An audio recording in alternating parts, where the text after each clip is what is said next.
Hello, everyone. Thank you for joining us today. My name is Lori Agino, and I'm the Executive Director of the National Vote at Home Institute.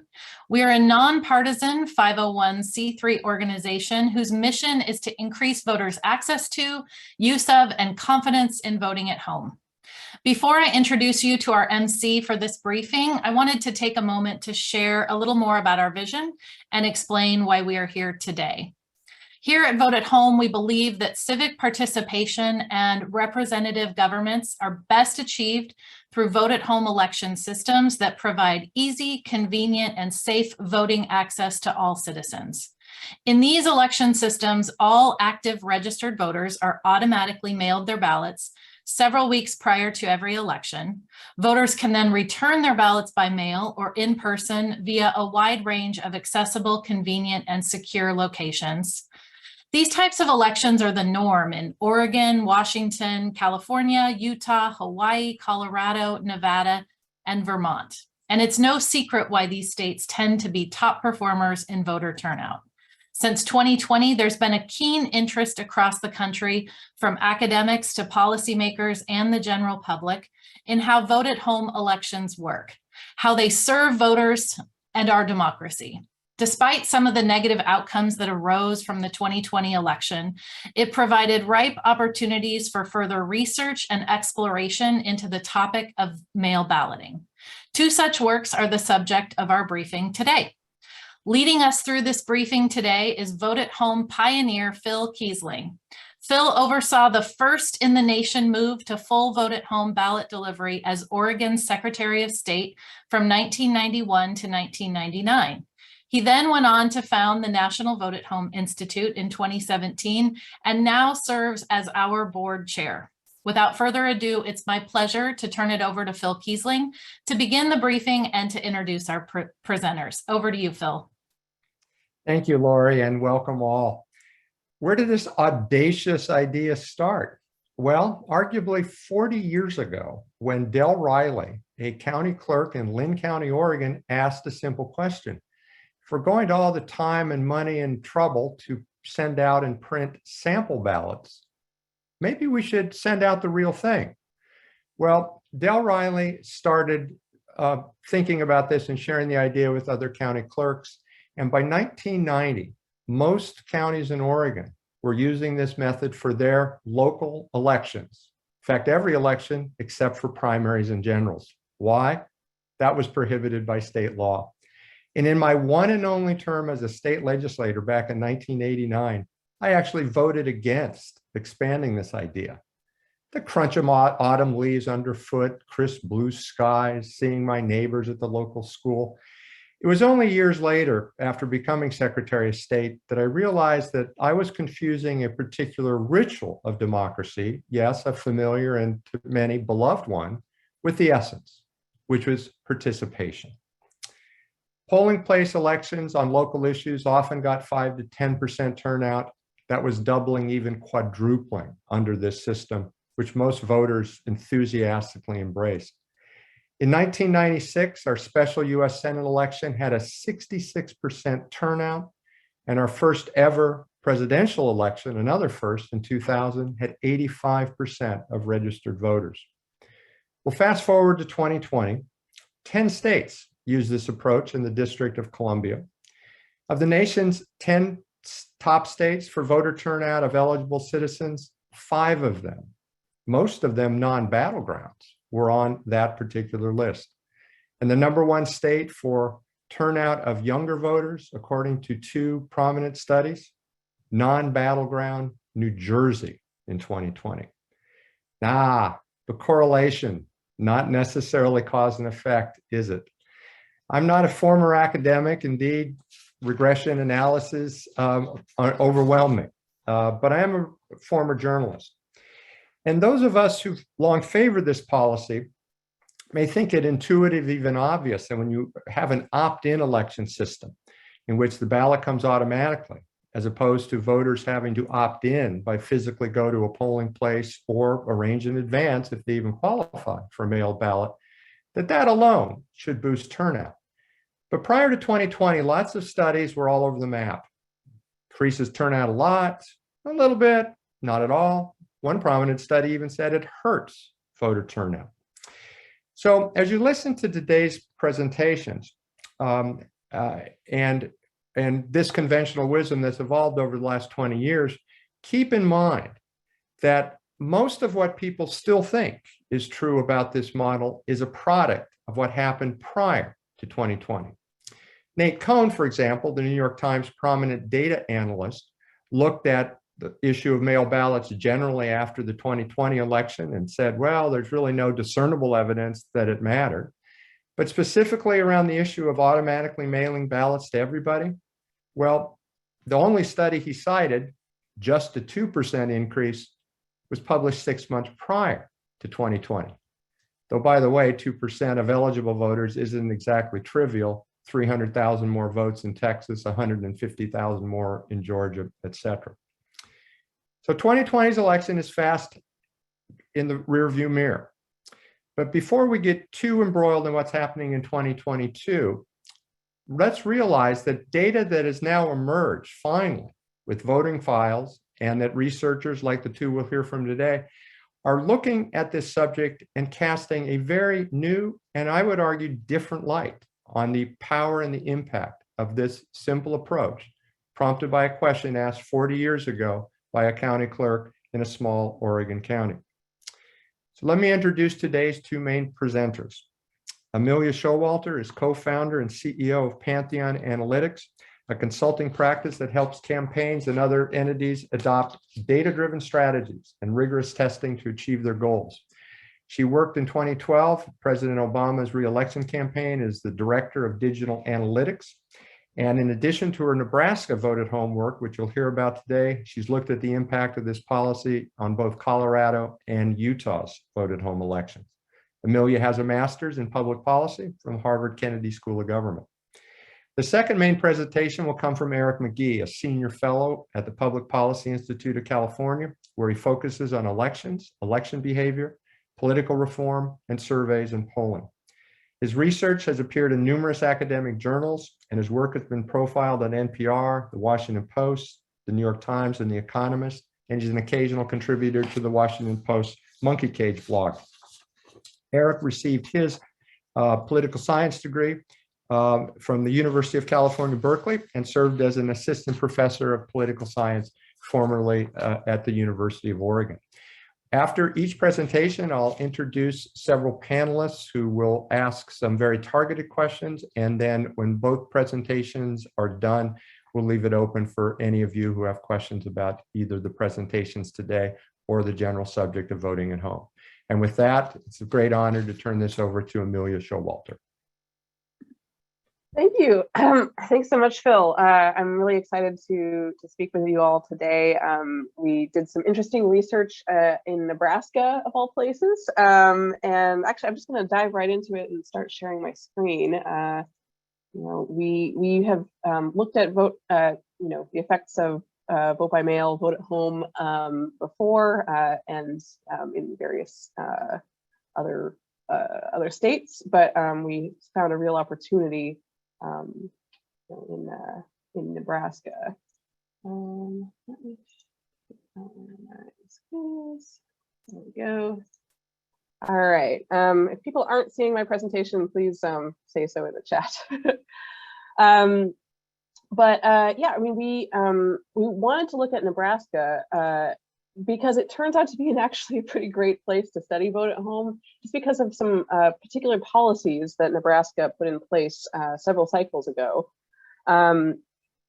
Nebraska allows counties with populations under 10,000 to conduct their elections by mail, to mail ballots to everybody automatically. And those counties, it's not a forced choice. Those counties can opt in or opt out. Here, if you look at the map, the green counties and precincts, those are the counties and precincts that opted in, whereas the light pink precincts and counties, they decided not to do vote at home, even though they had the opportunity to do so. And so this creates this nice little, almost a natural experiment where we've got, a collection of counties and precincts that have decided to do their elections, by mailing everyone ballots, and a roughly equivalent group of counties and precincts that decided not to. I do want to note that some of these counties and precincts have been doing vote at home for longer than others. Some have been doing it for several cycles. Others only opted in 2016, 2018, 2020, and we address that a little bit in our research later. But what we liked about this scenario is that we have a good number of people, even though these are small counties. We have around 200,000 voters living in those in these eligible counties. 60,000 people reside in precincts or counties that actually did opt in to vote at home. Again, I'm sort of using vote at home and vote by mail interchangeably here. What I mean is they're mailing ballots to all voters in those counties and precincts. And the remainder live in precincts that didn't opt in. Mostly this was county by county, I want to mention, but there were some counties that had a mix of these election policies. You had some counties where some precincts did vote at home and some precincts did not. And so what we did is we just divided the voters and made comparison groups between these different types of precincts. I do want to mention, though, that all Nebraska counties, especially by the end of the election cycle in 2020, made the decision to send absentee ballot request forms to voters. So even the voters that weren't in a vote at home precinct, they did get automatically mailed an absentee ballot request form. But as we know, that's not really the same thing as getting an actual automatically mailed ballot in your hot little hands as a voter. So our method of analysis here is to compare these groups of voters. And of course, this isn't a randomized experiment. We don't know what was in the minds of county elections administrators when they decided that their county was going to opt in or their county wasn't, or when they decided we'll let this precinct opt in, but that precinct won't.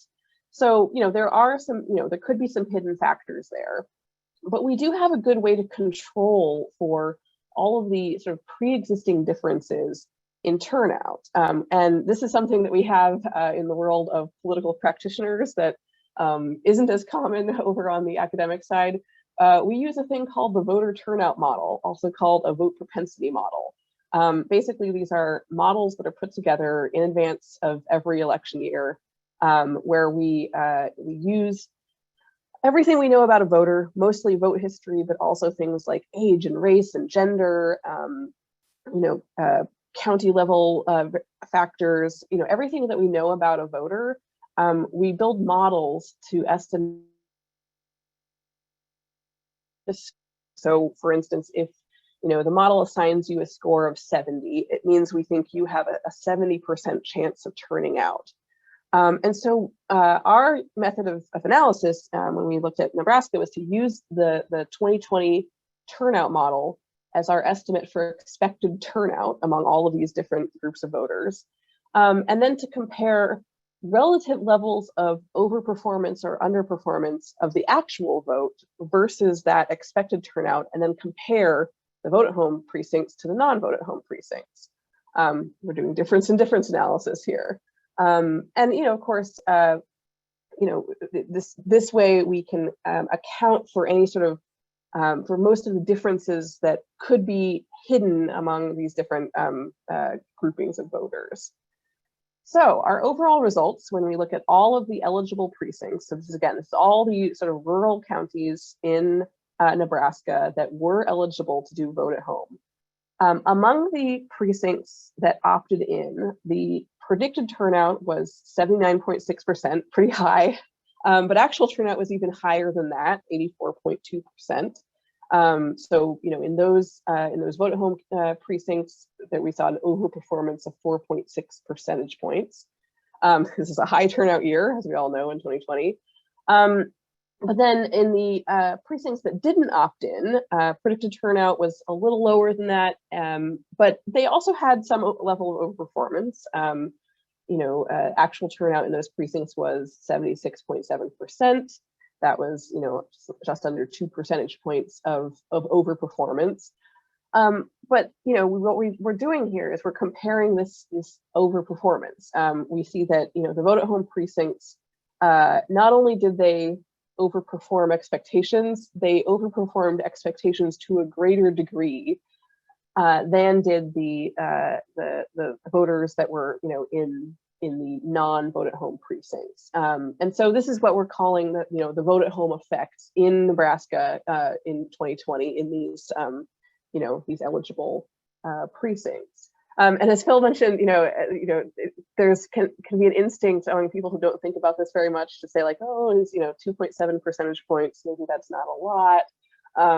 It is. One of the things that we do, that I do in my other work, is to help campaigns and organizations, run GOTV experiments. And I can tell you, like, we are thrilled if we get, a 1 percentage point increase in turnout. So a policy that increases turnout by, almost 3 percentage points is great. It's just great for democracy. I do want to mention, though, that we think that this actually may be a conservative estimate, just because of the some of the methodological limitations that we have and sort of what's happening on the ground in Nebraska.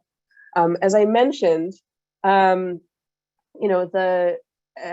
we're using this model score as our measure of expected turnout. But some of those precincts in Nebraska have been doing vote at home for a while. And so if we assume that there is a positive effect of getting ballots mailed to you automatically, and if someone lives in one of those precincts that has been doing it for a long time, if they're getting a little bit of a boost out of it, if some of the most marginal voters, they start voting because of this, that effect actually gets baked into the model. The model will look at someone's vote history and say, like, oh, okay, great, this person's voting more, so now we have higher expectations that they'll vote again. So that's one of the reasons that we think possibly, because of using this method, we may be a little bit underestimating the true effect of vote at home here in Nebraska. We did do sort of a rough regression-based adjustment for this, where we adjusted for the year of inception that each precinct started vote at home. In that case, with this adjustment, we think that the effect was probably more on the lines of 4.6 percentage points.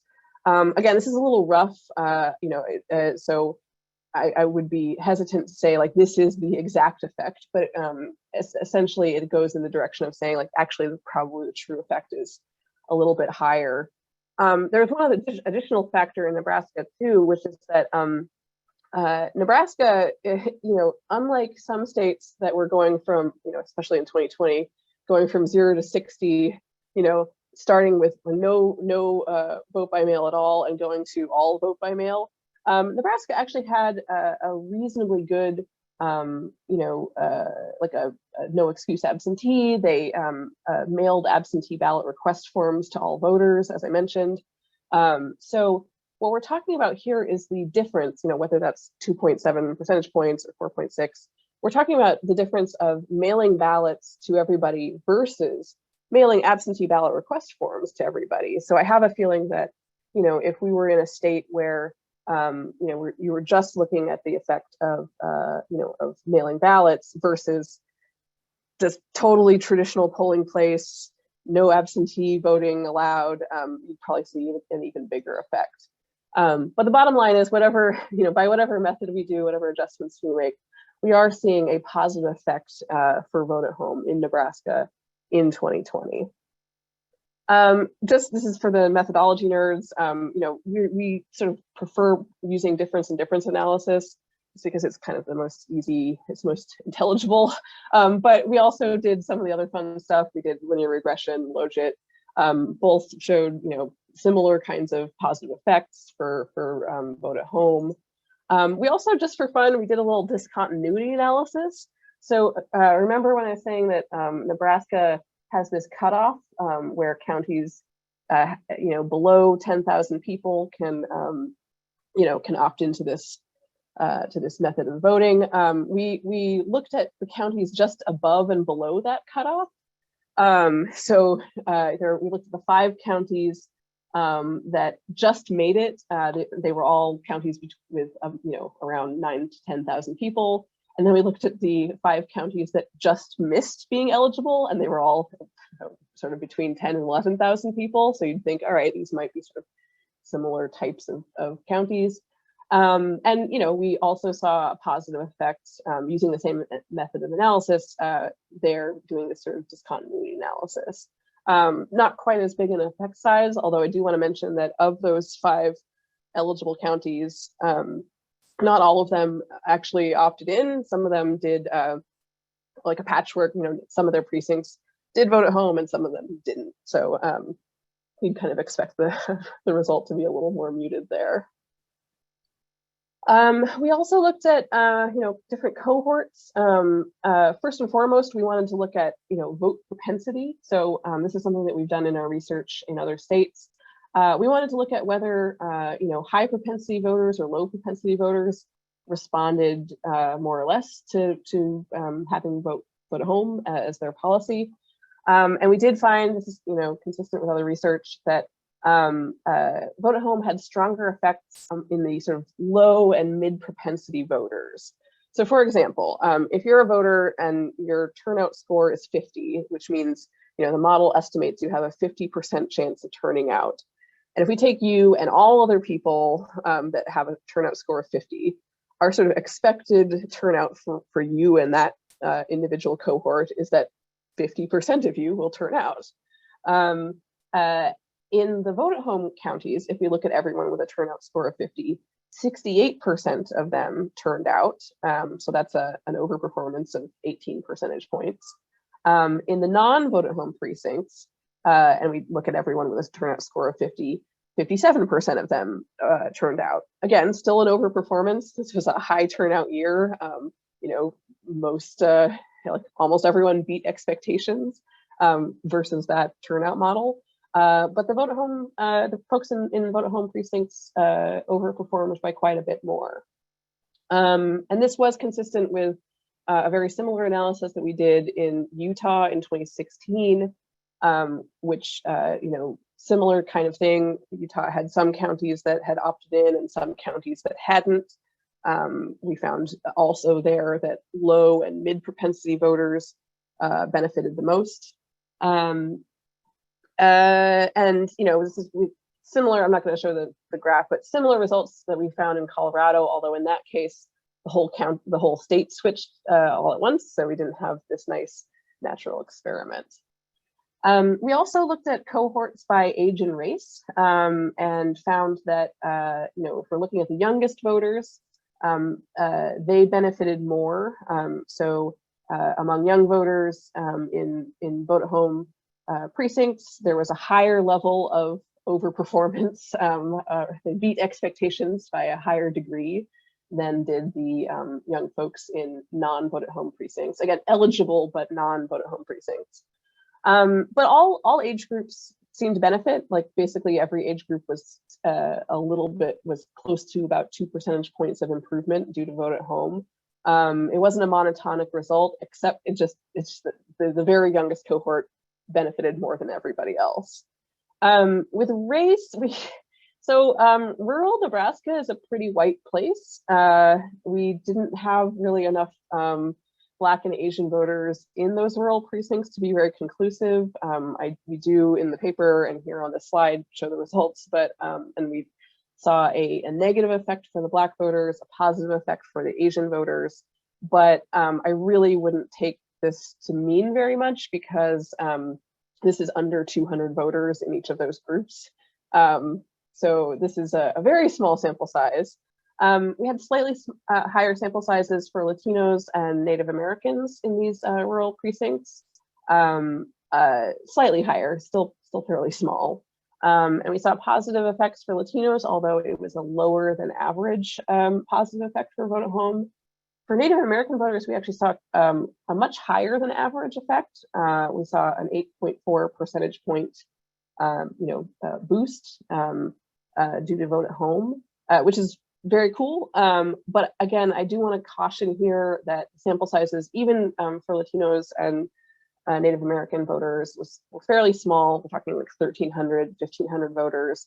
And in particular, I think that it's important to take the results for Native American voters with a grain of salt, just because of certain coincidences of reservation lines with the precincts that had opted in. We did a little research and saw that, certain tribal governments were making, particular efforts to get more people to vote. There was, and that happened to coincide with some of the vote at home precincts. So we can't be as sure in this case that that these positive effects are entirely due to vote at home. But I would really love to see, sort of more research on this in other states that are a little more diverse. Finally, I want to talk about partisanship. Everyone is always interested in that. Obviously, vote by mail became a fairly contentious thing in terms of party opinions in 2020. But I would say that both parties actually have some positive things to take away from here. Democrats and unaffiliated voters had stronger positive vote at home effects than did Republicans. Although Republicans, still benefited, it was still a positive effect. So, for instance, for unaffiliated voters, we saw a 4.8 percentage point boost in the vote at home precincts relative to the non-vote at home precincts. For Democrats, that was 4.3 percentage points, and Republicans, it's only 1.7 percentage points. But in raw numbers, I did the math, and almost certainly implementing vote at home benefited Republicans probably more than it benefited Democratic voters or Democratic candidates. We think pretty certainly that there were more Republican votes generated because of vote at home, simply because there's not a lot of Democrats in rural Nebraska. Even though proportionally Republicans benefited a little less in raw vote totals, which ultimately is how elections are decided, Republicans probably benefited more. We did just a couple other things. I just want to go through quickly, just because this was such a rich data set. One of the things, and my colleague Zach Going, who's in the audience here, did this analysis. We looked at distance from the polling place. Now, of course, in the vote at home precincts, you don't really have a polling place anymore. There might be a drop site, of course. But for a lot of precincts, we were able to find out where people's polling place had been. And then, of course, for the non-vote at home precincts, we know the address of people's polling place. And so we put voters in all these precincts into sort of concentric circle cohorts based on their distance from either their current or their former polling place. And what we find, maybe this isn't so surprising, is that the farther away you are from your polling place, the greater the benefit you get from getting that ballot mailed to you. Or in other words, if you were already really close within walking distance of your polling place, you still benefit. It's still it's still a more convenient to get that ballot in the mail. But it's a greater benefit if you are farther away, you have to drive. And it just kind of demonstrates that getting to the polling place, at least for some people, can be an impediment and can discourage some people from actually making the decision to vote. And then I want to end with one thing. I know that there might be a few journalists in the audience. If anyone is looking for just a more sort of colorful illustration of how this all worked in Nebraska, please feel free to book a trip to Emerson, Nebraska. This is one community, it's one town, but it happens to be divided across 3 different counties. There's a north-south county line running right down the middle, literally down Main Street. That's the dividing line. And on one side is Dixon County, which mailed ballots to all voters. And then on the other side is either Dakota or Thurston County. And they, in those precincts, those voters did not get mailed ballots. It's only about 500 voters in total, so this isn't as big of a sample size as we would like, but it does have the benefit of having fairly similar demographics across either side of Main Street. I did some light Google stalking, and I can see that, there's one casino, there's a school, like everyone's going to, one of a couple of churches. Like this is a fairly cohesive community, fairly similar housing prices on either side of Main Street. And so we did the same kind of analysis there that we did for everything statewide, and got fairly similar results. On the vote at home side, meaning over in Dixon County, predicted turnout was 72.6%. Actual turnout was 78.2%. So we had some overperformance there. Over, if we put the sort of Dakota and Thurston County side together, over there, there was actually a little bit of underperformance. The voters there turned out at a slightly lower rate than expected, leading to an overall difference of 8.3 percentage points in favor of vote at home. So we always like finding little fun natural experiments like this. Again, if anyone, I'm just a nerd on a computer, living in Seattle, but if anyone wants to go down on the ground and talk to folks in Emerson, Nebraska, I really would love to hear the more sort of qualitative feelings of folks in that community of being literally divided into two different types of election administration policies.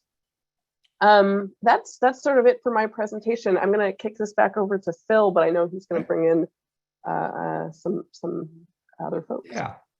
Amelia, thank you so much.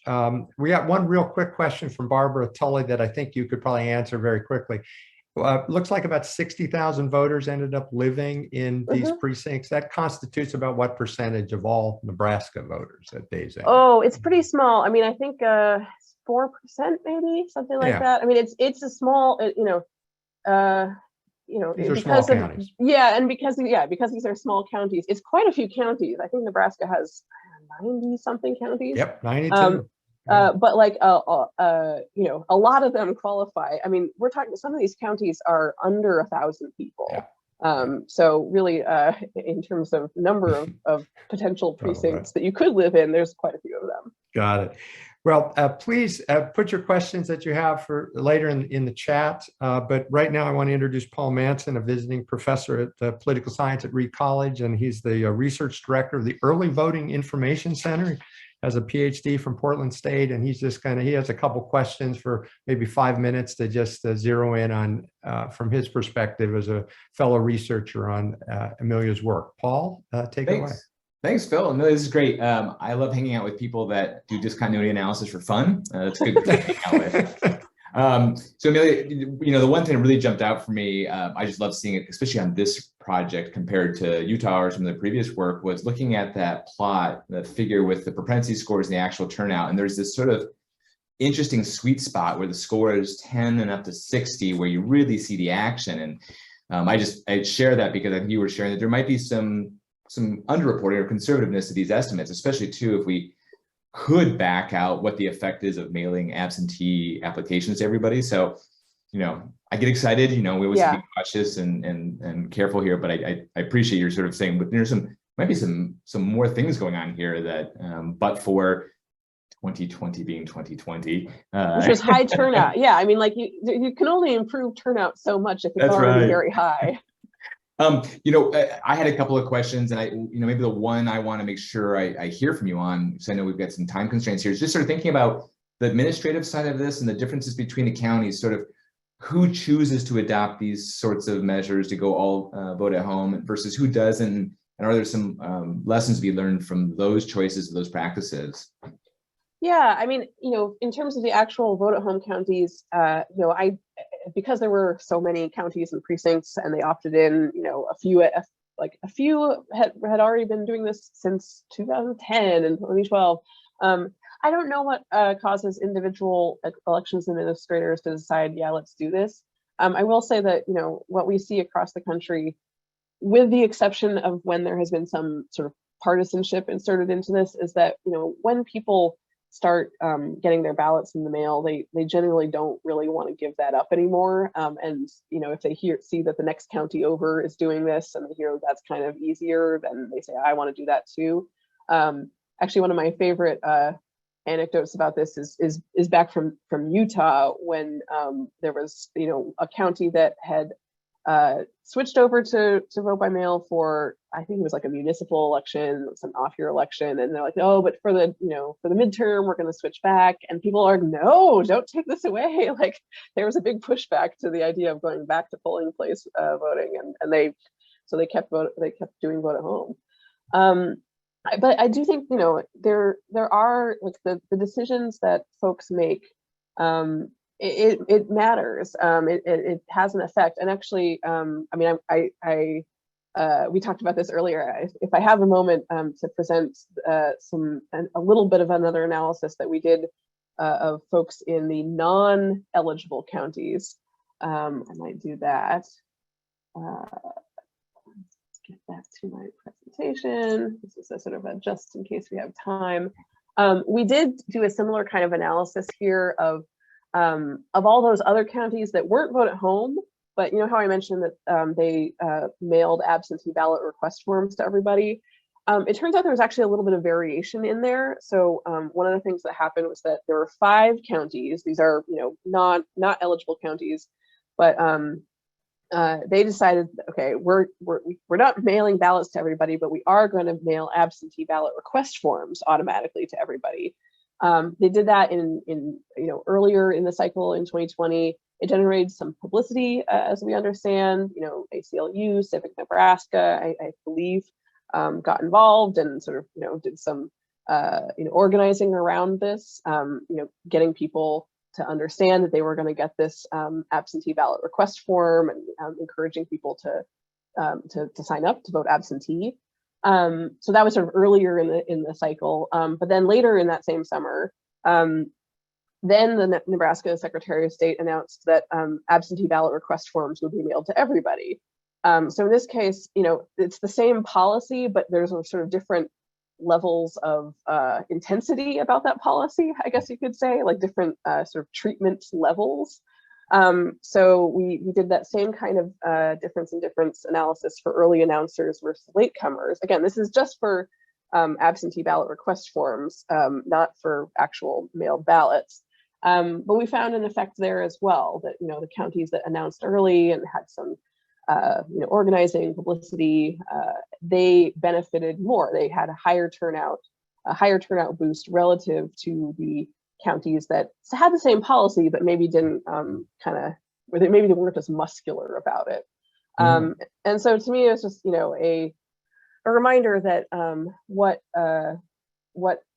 election administrators choose to do, it really can have a turnout effect. And Amelia, I want to add in here another question that we got is any sense of, just in those non-voted home counties, how many people ended up voting this way anyway, either because they wanted to or got the applications? I think Nebraska is a pretty high state, as it turned out in 2020. So, but you know, I don't have the numbers off the top of my head. Yeah, we'll try to maybe circle back and get that for people that might be interested. But my recollection is it's in the range, in many of the biggest counties, 40 to 50%. I'll also note that Nebraska may be the only state that doesn't do a full vote at home election, in which state law authorizes counties to decide on their own to run an election this way if they choose. And from their perspective, it often means an easier election system. Don't have 2 elections at the same time, polling place and mail ballots. Can save money in certain ways, and it can boost turnout. Paul, do you have one final question before? You know, I'll just, because I see in the chat, and I think it's a good comment in the chat, and you know, back to the uniqueness of 2020, I think we know from the literature that a lot of the benefits in the turnout side from vote at home are on the elections that are maybe a little bit less salient or exciting, so to say. So interesting to watch 2022 and back to some of these local races, right? Where we may see really big changes in those effects. But no, Amelia, thank you, and Phil, great to join you. Great.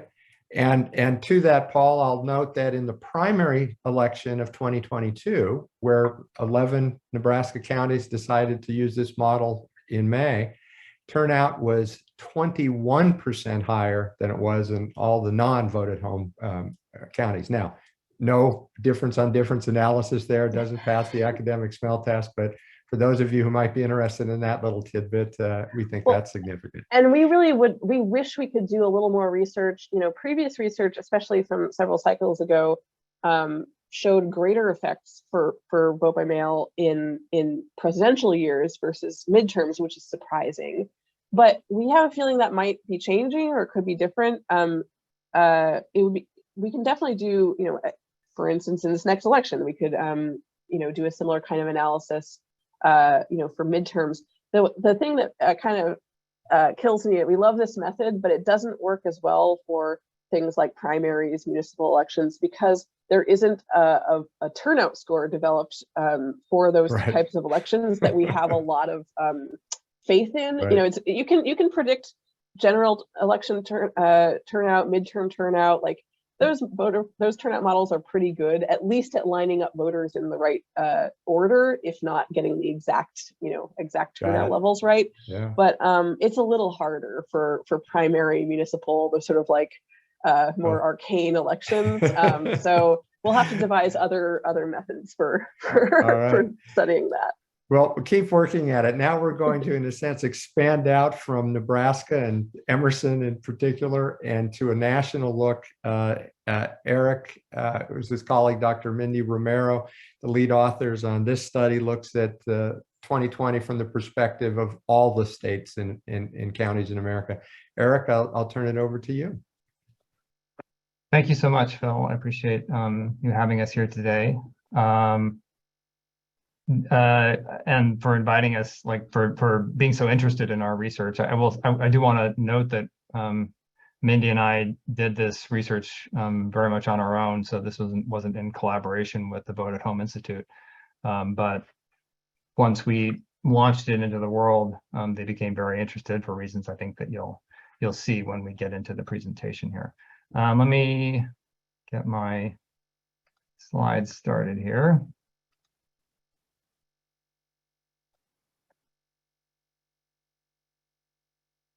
All right, everybody can see that, I assume. As Phil mentioned, we're going to be kind of, I loved all of Amelia's detail about Nebraska, and we're going to kind of zoom out and look at many of the same questions from a national perspective, and in many of the same ways, actually, too. So there's a lot of different facets to mail ballot, what I'll call mail ballot access, because you can have a whole set of reforms and policies that have to do with whether a mail ballot is counted or not when it arrives at the registrar's office. This is really about whether somebody can actually mail a ballot in the first place, and sort of what the opportunities are once they get that ballot. Are voters allowed to sign up to vote by mail in the first place? And also, I should note, I'm going to say vote by mail probably because I'm very used to saying that. Vote at Home Institute likes vote at home. Really, the reality is kind of that people are mailed the ballot, and then they can sort of do what they want to with it in most cases. But it's all referring to the same basic idea that you get a ballot in the mail, right? So are you allowed to sign up for that kind of voting? Is it easy to sign up, or is it kind of complicated to figure out how to do it? Do you even have to sign up? And so this is the sort of all mail balloting, what I think the Vote at Home Institute means when they talk about vote at home, which is everybody gets a ballot by default. They don't actually have to sign up for it. And then I think the piece of this that Mindy and I want to bring to the table is what are the in-person options for voters who want them. And then we want to look specifically at 2020, because there were a lot of challenges with 2020 and voting by mail, but also a lot of opportunities. I think the main goal of most of these reforms, if there's a sort of civic-minded objective, is to increase participation. So one of the questions we're going to ask here is, does mail balloting improve participation rates? Does each of these kinds of approaches to mail balloting improve participation rates? But as everybody knows, there was more going on in the 2020 election than just participation. The very idea of mail balloting became very politicized. And so another thing we want to look at is whether this favors one party or the other, which is something Amelia got into a little bit. And then finally, again, because 2020 was so extraordinary and so weird in so many ways, did anything change in 2020 in any of these kinds of respects compared to previous cycles when we had similar reforms in place? We also look at some of the same things again that Amelia was looking at in terms of what we're calling the turnout gap here, which is so the president of my institute has a term he calls the exclusive electorate, which is sort of the idea that the electorate does not represent the broader population, and that exclusive electorate is reflected in gaps in turnout. Bernard Fraga coined the phrase turnout gap, the gap in voting between underrepresented groups and overrepresented groups, right? So we want to know if it improves that turnout gap, shrinks it for voters of color and for young people. So we're going to be looking at that as well. So I want to start by just talking about what went on during the pandemic with vote by mail, and then have a brief detour into how one identifies reform effects, which I think I can go through pretty quickly because Amelia actually addressed a lot of it in her presentation. And then I'll show you some of the results and then talk about some conclusions and recommendations we have that come from this research. So during the pandemic, obviously there was a real interest in having a lot more voting by mail to reduce the risk of exposure, to reduce the staffing requirements, because it was promising to be harder to find people to staff in-person locations, so reduce the number, and to reduce the pressure on the ones that were available, so that you didn't have a whole bunch of people hoarding in on a small number of locations and increasing, again, the risk of exposure.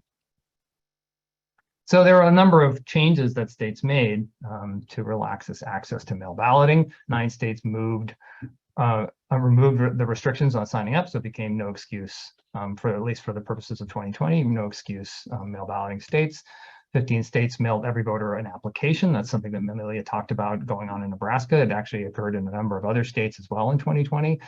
This was a relatively novel approach to mail balloting, to just make it super easy for people to sign up, but not to actually give them a ballot by default in the mail.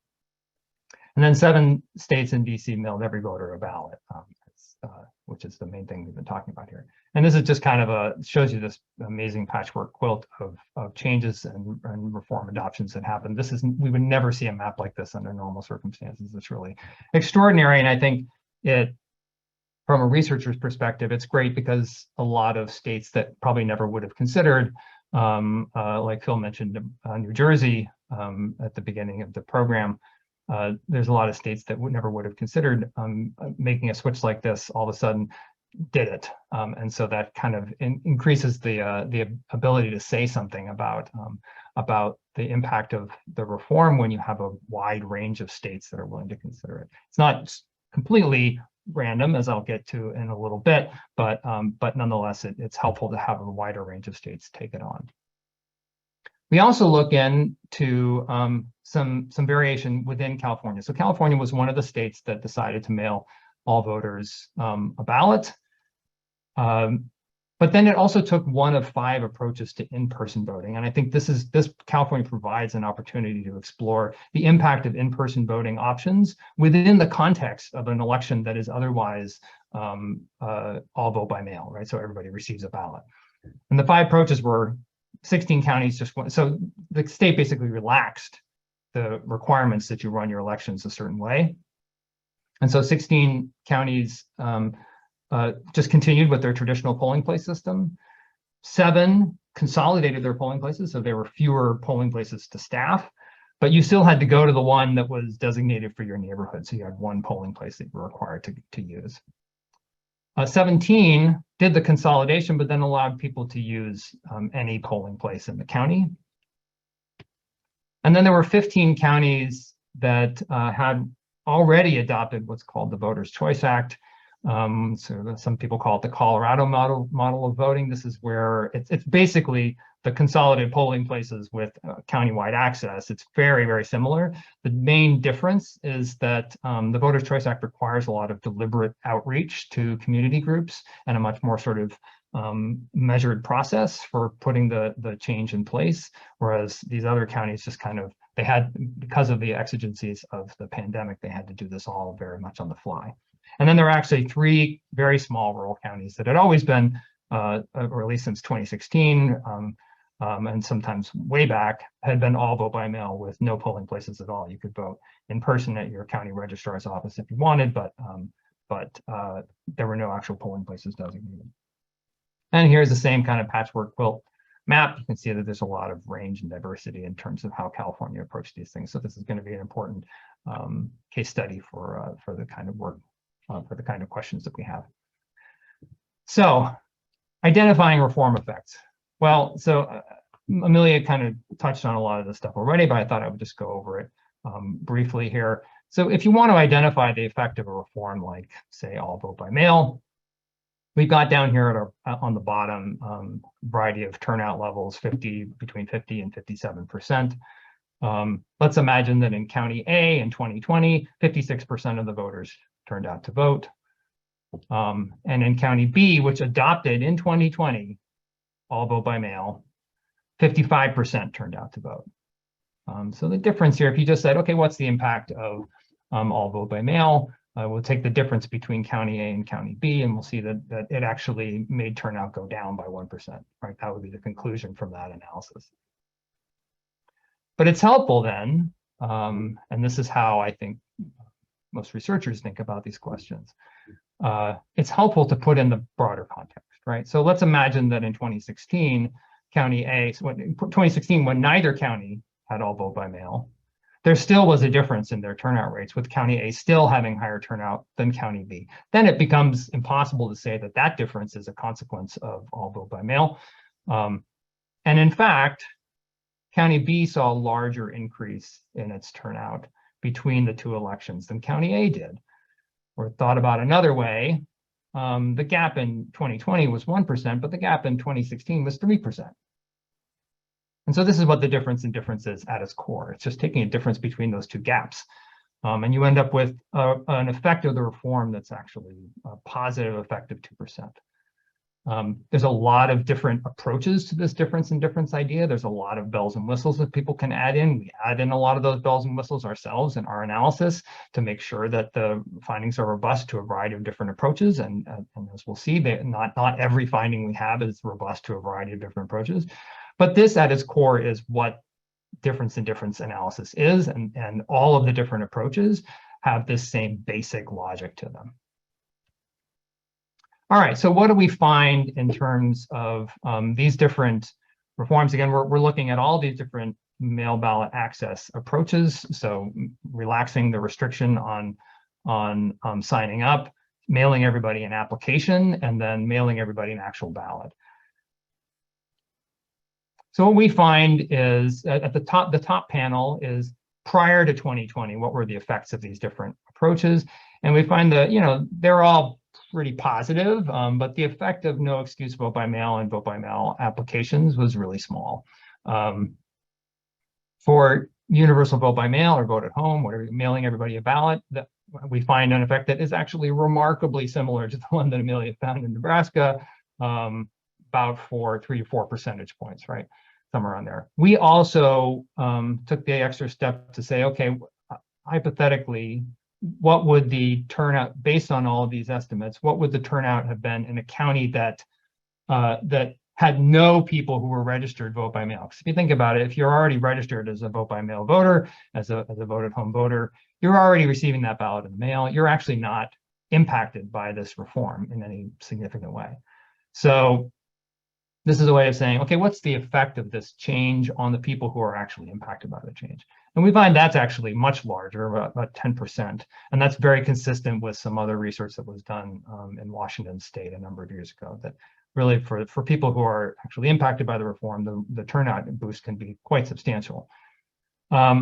The other interesting thing is in the bottom panel, that's just within 2020, this really bizarre, weird election when all this kind of stuff was going wrong and all these extraordinary changes were made all at once.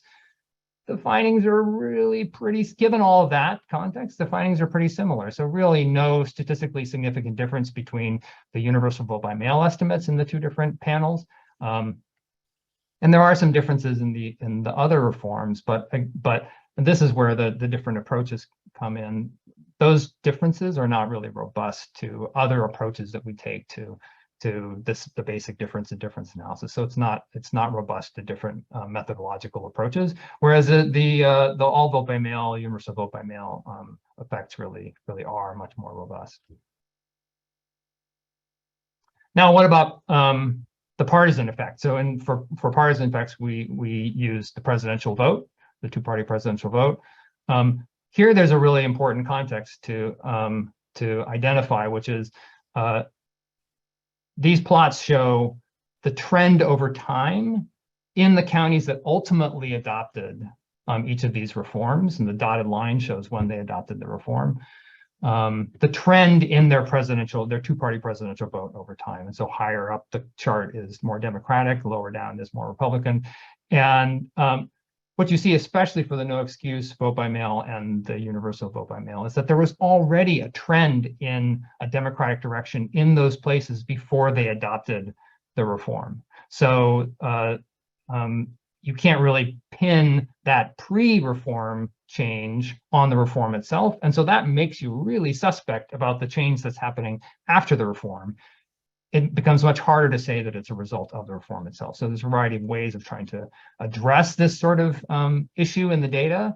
It complicates the difference in difference analysis, but we do a variety of approaches to try and address this basic issue that while these counties were more Democratic after the change, they had already been heading that direction beforehand. And so once we do all that and take into account those pre-reform trends, we find that basically there's both before and 2020 and in 2020, there's no real strong effect of vote by mail on the partisan outcome. And if anything, it's maybe a little bit in the Republican direction, although that is not robust to different approaches to the question. So really we find which is what a lot of other people have found, that there's really no effect of any of these reforms in any consistent or measurable way on the partisan outcomes. So then now into this equity question: do these reforms and these approaches, do they close the turnout gap? So this plot shows the effect on the turnout gap, where positive values are a closing of the gap or an improvement in the representativeness of the electorate for each of these different groups. I'll list it along the bottom. And a negative is worsening. And you can see that for this is, and I should note, we don't look at the no excuse vote by mail and the vote by mail applications. And for this particular question, we're just looking here at the universal vote by mail. And we do see that, generally speaking, it produces a positive impact on that turnout gap. Couple exceptions, or one exception there where it's not, but generally speaking, it does have a positive effect. So that's good. But then we do look at those in-person voting options within California, again, using this kind of difference in difference analysis. And here, the story is a little different. So we do it separately for people who were registered vote by mail prior to the 2020 election, and people who were previously registered as wanting to vote in person, right? So and that's you might expect different dynamics within each because the vote by mail people are going to be more accustomed to the idea of receiving a ballot in the mail, and maybe won't care as much about the in-person options. But I will note the in-person options, the available in-person options, can affect either type of registrant, because they can always take their ballot to that in-person location to drop it off. And we see that for African Americans and Latinos in particular, and maybe in some cases for young people, it has a negative impact to consolidate those in-person polling places. So this is all relative to the places that made no change to their in-person options at all. So we're seeing not what we would want to see here in terms of the changes to the in-person options. And then it's actually worse for people who are registered to vote in person. So there's quite considerable, in some cases, especially for African Americans, negative effects on their participation when they're in these counties that have these the changes in the in-person voting options. So what do we conclude from all this? Well, the most robust effect we find here, and again, I promise you, I was not paid to say this, but universal vote by mail is really the finding that is consistently producing a boost in turnout. It's likely even a little bit larger for precinct voters. You know, the second estimate in each of those plots that I showed you. And other turnout effects are smaller or even negative. The party effects of these changes are really model contingent, by which I mean the methodology matters. The precise way you go about this kind of difference analysis matters. And they don't really favor Democrats. And if anything, they may favor Republicans a little bit, though I wouldn't take that to the bank. So our recommendations here are, well, if you want to elevate turnout, probably pursuing universal vote by mail is a good idea. We're not going to tell you not to pursue the other reforms or take those steps, but you know, maybe do that for other reasons. And on the equity side of things, there is a modest improvement from universal vote by mail, but we want to really caution about these in-person options. It still matters how you handle those the physical act, the physical opportunities to vote, as opposed to the home opportunities. And that includes these, interestingly enough, these counties that had a much more deliberate process for switching to a different kind of voting model. The in-person options still mattered there. So that suggests to us that there needs to be more outreach to underrepresented groups about in-person voting. Mindy has done some really great work showing that young people and people of color are not only more likely to want to vote in person, but they're less likely to know about changes to the voting system. So really a lot more outreach there, and maybe a possible rethinking of how this in-person consolidation works and how much of it that we do. And with that, I'll turn it back over to Phil.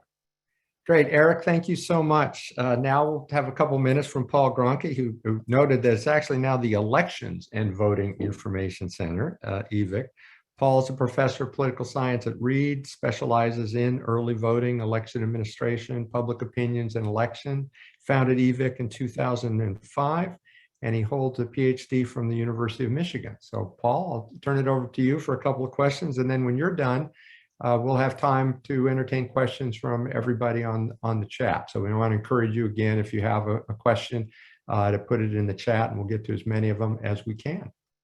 Paul. Thank you so much, Phil. I appreciate it. And Eric and Mindy, it's great to see you here. And I want to shout out Eric before I get a chance to Jennifer Paluch, also a co-author on your paper.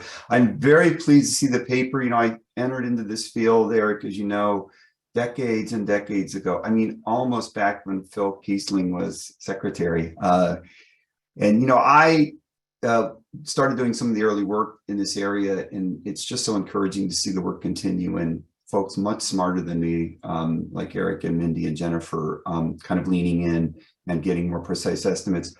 You know, I had two questions, and Eric, you answered one of them already, so thanks a lot, Eric. I'm gonna give you, and Mindy wants to lean in, a chance to chime in again to say something about the policy recommendations. But really, my first question, Eric, is being anticipated in some ways in the chat, where people are asking questions about other policy mixes and how those may impact the turnout effects that we estimate. So, you know, we've been doing the work here to try to estimate the impacts of vote at home for over 20 years. I think we're getting to some point of consensus. That's typically what I described, that the literature and the scholars seem to be reaching some level of consensus. 3 to 4% seems to be what we're zeroing in on.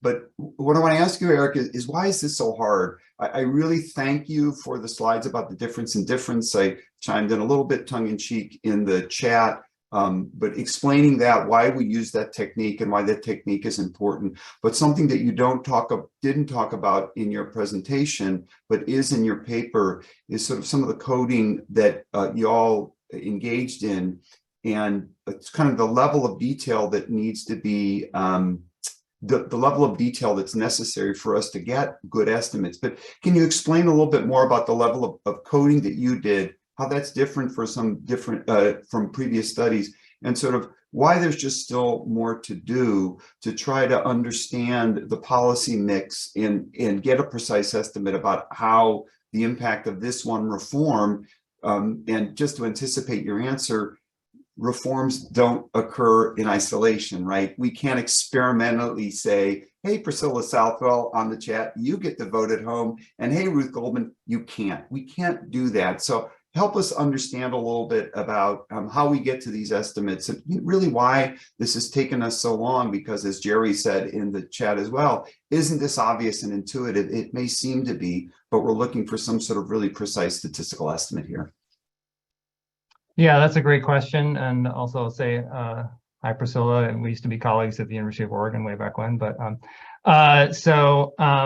she's a legend in this general field of endeavor. So anyway, yeah, I mean, so we did a lot of extra digging to figure out what other reforms different states were adopting to try and identify individual counties that were making these changes, as opposed to, when sometimes counties made the change, but not the entire state. As Amelia was talking about in her presentation, that was the whole essence of that Nebraska presentation. But there's a lot of, I think there's lots of challenges in finding out what all of these different nuanced approaches to election administration are, and we think we've got the vast majority of them that we know about, but there's going to be some nuances that we're probably missing. And there's always that opportunity to describe what these counties are doing in greater detail, to identify other changes that they're making at the same time that might also impact the estimates that you're coming up with. That one of the challenges in the analysis we're doing here is that, like, a lot of the places that adopted vote by mail also adopted automatic voter registration, for instance. So there's a lot of sort of a lot of reforms that kind of go hand in hand, and that makes things more challenging from a researcher perspective. And so we're always, as researchers, trying to identify these places where we can say, okay, there's really no difference. We're always looking for something that approximates that experimental condition, right, where there's no difference between the two groups of people except for the policy change that was made in one group and not the other. The world does not always really cooperate with that kind of effort, but that's the gist of what we're doing. That's the gist, actually, of what difference in difference is to try to get rid of all those other reasons why these groups might differ and isolate in on the policy change itself. And again, these efforts get very complicated and very sophisticated, and they're constantly changing. There's been a huge amount of work in this area just in the last 4 or 5 years. So even that field is still advancing, but it's a complicated and difficult question, and it can impact the results that you get for sure. Yeah, and I just one quick follow-up, Eric. I want to give a shout out first again to Mindy and the work that the Center for Inclusive Democracy is doing with the site placing tool. I'm going to give the wrong language there, so I apologize. But one advancement certainly that I've experienced in my now 30 years in the discipline, but the toolbox for geocoding has become available to really everyone in a way that this was a very expensive and computationally intensive procedure. Even 4 or 5 years ago, it still is computationally fairly intensive, but we can do geocoding now on our laptops. And so again, to respond to one of the comments that are being made in the chat, drop boxes. Well, you can't just put a number in and say 1 drop box, 2 drop boxes, 10 drop boxes. We need to know where those drop boxes are.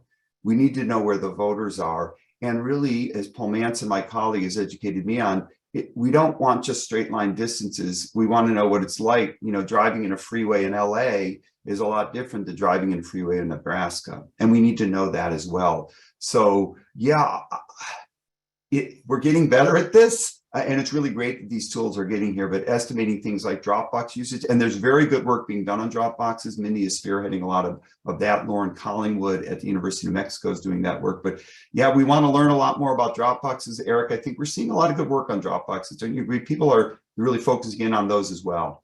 Yeah, for sure. And I think those are important. So this is something that a lot of times in states that adopt these, all the vote by mail approaches, they have Dropboxes as a piece of the puzzle. And I think it's an important piece. And as Mindy and I have done some work. Mindy has done some work on her own that really looks at the impact of Dropboxes in the California context, and it's definitely it's a major way that people use this kind of mail balloting system. Well, great. Paul and Eric, thank you so much. And again, want to encourage people to ask questions in the chat. We'll get to as many as we can. I'll start it off, though, by asking both Eric, you and Amelia, this question. Based on the research you've done and your understanding of the dynamics of how models like this can make a difference, what are your thoughts as to whether the presidential election, which a lot of this focus has been on, might actually reveal the least impact of the model, and that we might, given what you find, expect even higher potential turnout boosts in midterms and perhaps even higher still in primaries? After all, 2 out of 3 eligible people will vote in a presidential, only 1 out of 2 will vote in a midterm, and in a primary election, it's more like 3 out of 4 won't vote in an election. So love to hear each of your thoughts as to whether future research post 2022, what its potential might be to show even more robust findings with this model. Yeah, I mean, as I mentioned a little bit earlier, some of the previous research, like when I think about the, research about here in Washington State, I believe, found that the effects were actually stronger in presidential years versus midterms. Although I don't remember that paper actually examining even less participation, like low participation elections, like municipal off-year primary stuff like that. But it seems to me that that could be changing. We also just have a different kind of dynamic now, like with really high turnout in midterm years. Yeah, I think that it would be great to have more research into the effects in non-presidential years. But as I said, my particular model, or my method is limited to where there's a good propensity a good vote propensity model. Right.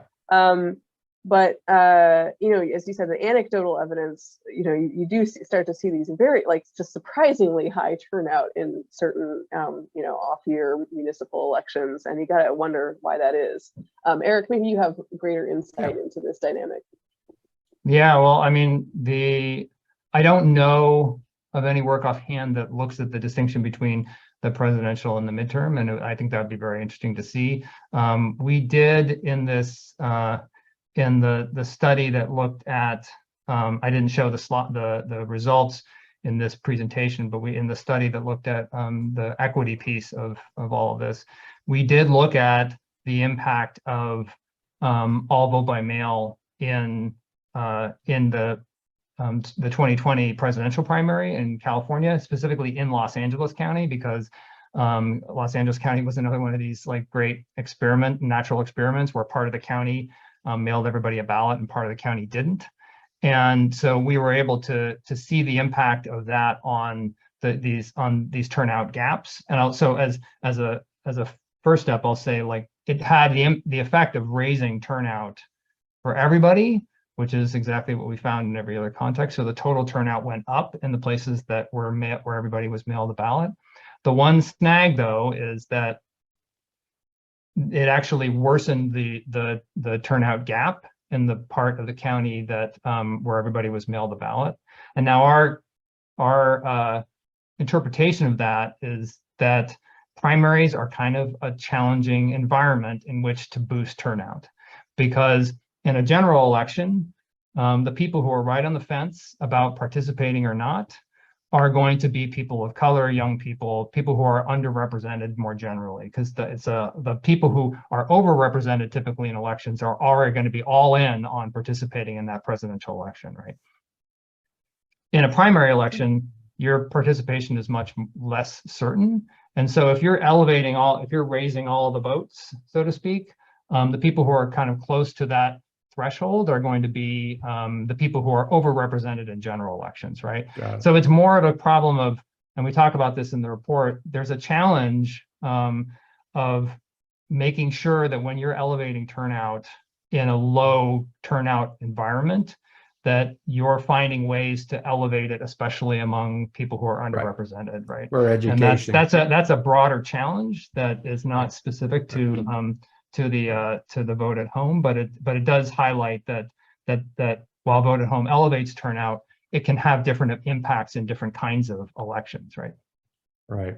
No, it's a really good point. And I notice also, one of the things that comes through for me, and again, encourage people to ask some questions, is the particular effect on younger voters, that the strength of the upward movement in that realm is especially high. And of course, young voters in the 2018 midterms, 70% didn't participate, and only 50% did, even in the presidential elections.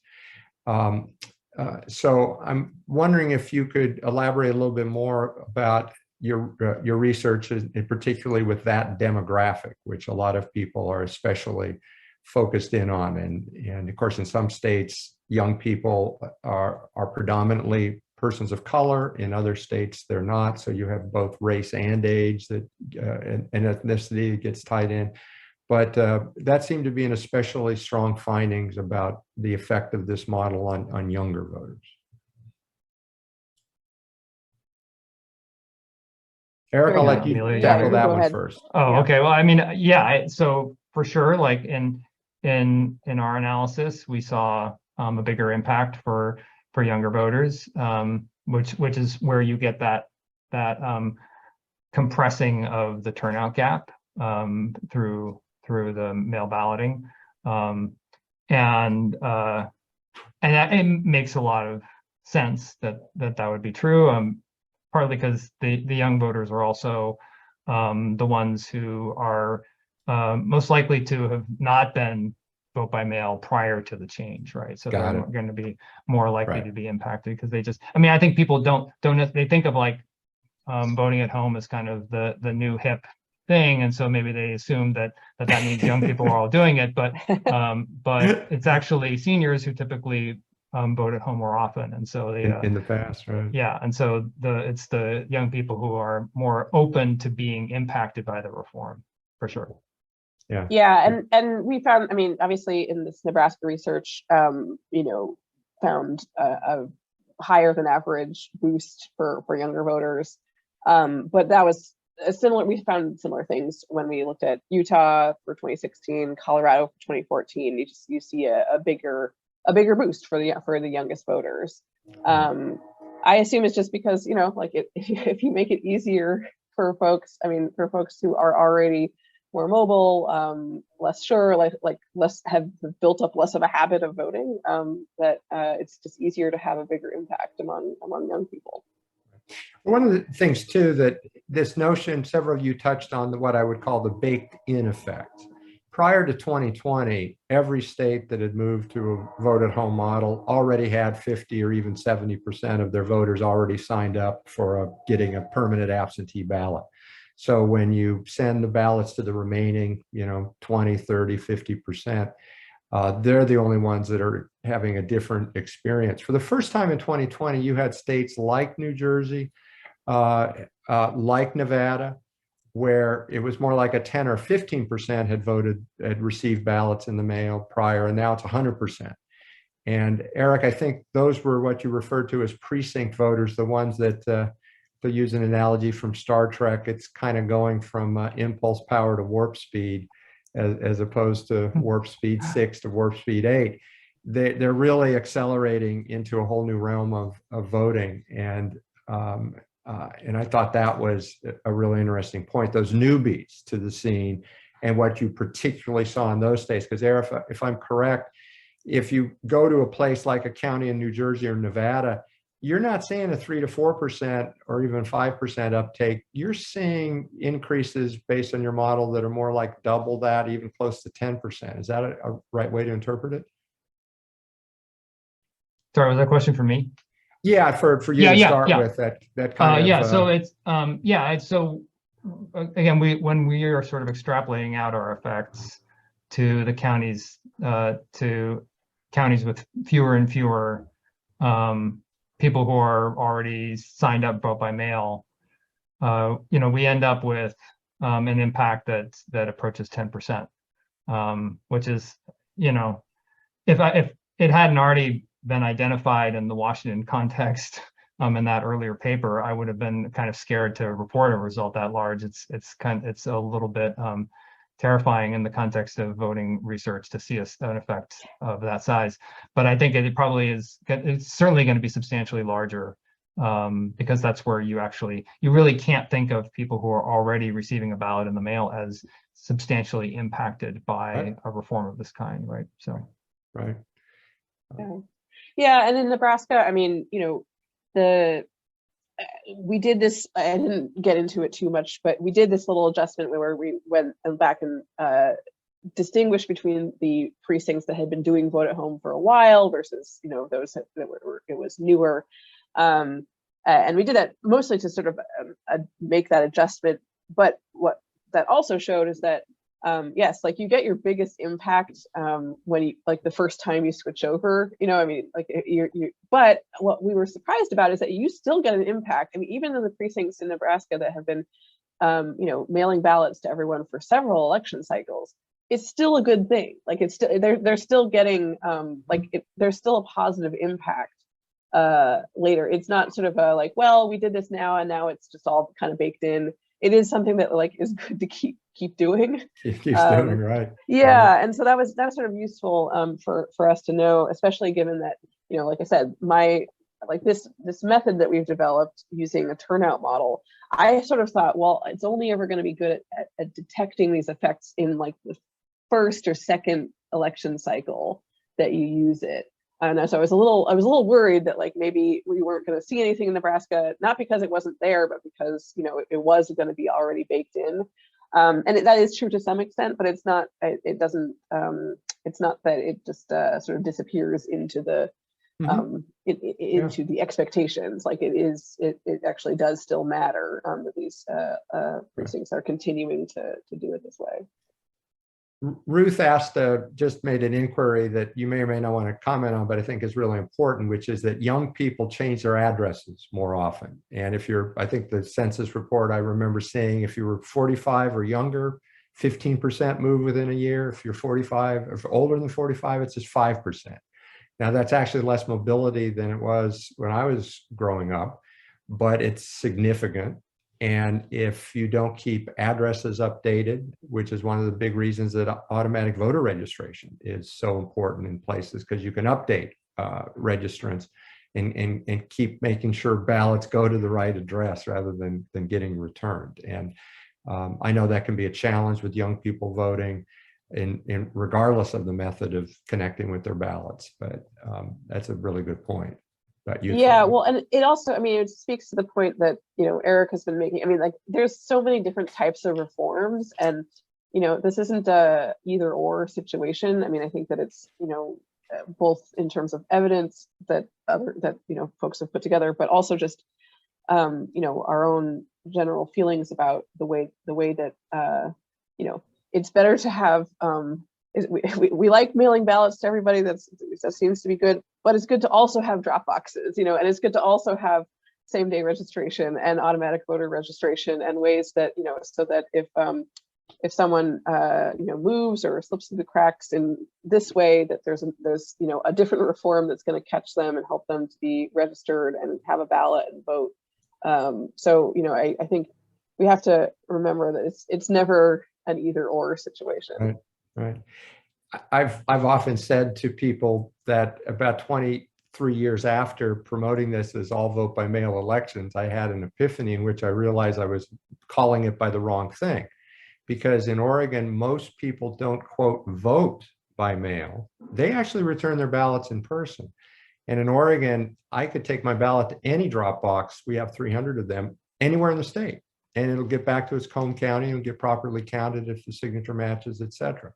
So, and Eric, I appreciate that. Yeah, we're not asking people to adopt the moniker vote at home necessarily, but vote by mail or all vote by mail election connotes a certain restrictiveness to this model, which is, well, you got to return your ballot by mail. No, not only do you not have to, but again, most people don't in mature systems. And there's a lot of variation about how many drop boxes and where they are located. And I think we've identified that drop boxes are a key area for future research for how they affect various demographic groups, who uses them, et cetera. But I'll point out that if you look at the 42 non-full vote at home states, most of them don't even allow voters to return their mailed out ballot to their polling place. Literally policies in most states. Ohio's a great example where they've limited drop boxes to 1 per county, regardless of population. That's really going to have a big effect, particularly on voters of color, I'd argue. But a voter can't even bring their ballot into their polling place and drop it off. And so if you're really so concerned about the security about drop boxes, what's that about? Why can't I bring it to a polling place and the like? So those are the kinds of other policies that interact with these things as the accessibility of everything. And as someone also, Paul Gronke, points out that a well-functioning vote-at-home system is one that takes full advantage of the Postal Service to keep registration records up to date. Mobile citizens have to be forced sometimes to cast a provisional ballot. But if you can use change of address data, for example, as well as DMV data to automatically update people's registration, that helps ensure that a ballot that gets sent in their direction actually lands with them, and they can then return it. So all these things work together, but universal ballot delivery doesn't quite have the ring to it. But if you think about I like it though. That's secretly my favorite phrase. But I know it's not. It's the least. It's one of the least popular ones. So I'm willing to go with vote by mail or vote at home. But yeah, ballot delivery says like we're gonna get you that ballot. But then there's so many ways for you to return it. To choose it, exactly. The choice is on the return side, not on the getting side. Yeah. And someone who's been a big supporter of mandatory voting, which people may or may not like and may or may not ever happen in the United States. But if you think about the model, it is the mandatory receiving of the ballot as long as you're a properly registered voter. Now, it's still your choice about whether to return it, how to return it, whether to return it at all, but it is a model that gets it to people. Well, we have, I'd like to thank everybody. I'd like to first and foremost thank Amelia and Eric and the 2 Pauls for helping us out with this. Thank all of you who stuck with, who came to this, and I know not everybody could stay the whole time, but really appreciate everybody's participation. We have recorded this. So if anybody wants to get a copy of the recording to share with colleagues, we would be happy to do that. Kylie has just mailed out some links where you can find the research. Eric's research has already been published, but Amelia, I think this is, you're sharing this for the first time. This is sort of the premiere, the public premiere of it. And maybe we can get some national reporters to journey to Emerson, to that bar and casino that straddles the border between vote at home and get some people on the ground talking about the model. But if I kind of, at the end of the day, if you want to look at how you really make it easier to vote and harder to cheat, and of course, we know the experience with vote by mail, that there's been an impeccable record of integrity and success and security with these ballots, billions literally mailed out in the last few decades, and nothing to our knowledge has ever even come close to affecting a major election. But in terms of making it easier to vote, letting people start every election season a couple weeks in advance with the ballot already in their hands, and then they can decide how to return it, is what we think is well worth looking at. And if people came in thinking that, well, maybe the model does 2% increase, but that's about it, and we're not quite so sure, I think at least a doubling of that, and even more, particularly in states doing it for the first time. And as the research shows, we might even, some of these studies might even be conservative. It's at least a conversation that needs to continue, and we hope will be joined by many, many others. So thanks to everybody, and have a great Labor Day holiday, and may all your favorite candidates win come November 8th, wherever they might be. But thank you. Thanks so much. Bye.